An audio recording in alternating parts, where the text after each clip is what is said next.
Favourite হয়েও আর্জেন্টিনাকে ১৯৯৪ বিশ্বকাপে বিদায় নিতে হয়েছিল দ্বিতীয় পর্ব থেকেই।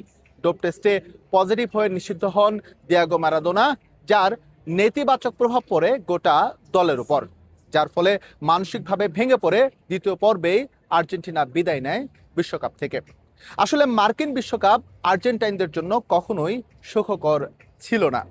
বলা হয়ে থাকে সেই বিশ্বকাপে ম্যারাডোনাকে বিশ্বকাপ থেকে ছিটকে দেওয়ার পেছনে কাজ করেছে রাজনৈতিক কারণ।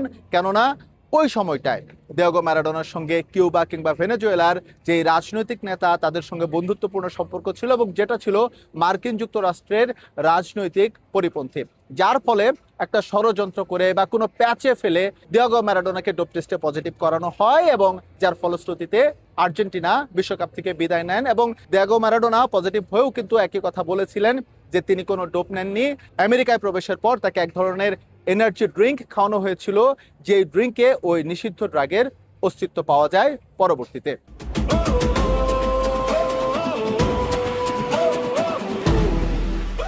তো সেই বিশ্বকাপের সঙ্গে এই বিশ্বকাপের হচ্ছে আসলে সম্পর্কটা কোথায়? বলা হয়ে থাকে বিশ্বকাপের সবচেয়ে ব্যয়বহুল এবং সবচেয়ে বড় আসরটি এবার অনুষ্ঠিত হচ্ছে মার্কিন বিশ্বকাপে, এবং এবারও কিন্তু আর্জেন্টিনা ব্যাক টু ব্যাক শিরোপা ধরে রাখার মিশন নিয়ে মার্কিন মুলুকে এসেছে।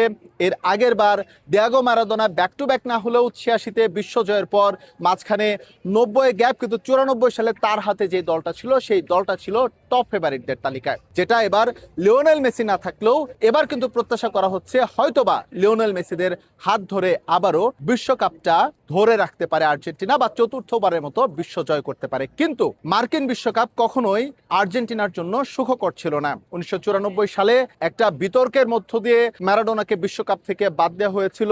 একই বিতর্ক না হলেও একটা বিতর্ক তৈরি করার চেষ্টা করা হচ্ছে লিওনেল মেসিকে কেন্দ্র করে, যাতে লিওনেল মেসিকে বিশ্বকাপ বা আর্জেন্টিনা দল থেকে ছিটকে দেওয়া যায়, ১ অথবা ২ ম্যাচের জন্য বসিয়ে রাখা যায় গুরুত্বপূর্ণ কোনো একটা ম্যাচে, যার নেতিবাচক প্রভাব পড়বে গোটা একটা দলের উপর। ফলশ্রুতিতে আর্জেন্টিনা আবারও বিশ্বকাপ থেকে ছিটকে যায়। আলজেরিয়ার বিপক্ষে দুর্দান্ত একটা হ্যাট্রিক করেছেন লিওনেল মেসি, যেটা তার বিশ্বকাপে প্রথম হ্যাট্রিক। তার এই হ্যাট্রিকেই জানান দিচ্ছে ৩৮ বছর বয়সেও তিনি কতটা প্রস্তুত একটা দলকে বা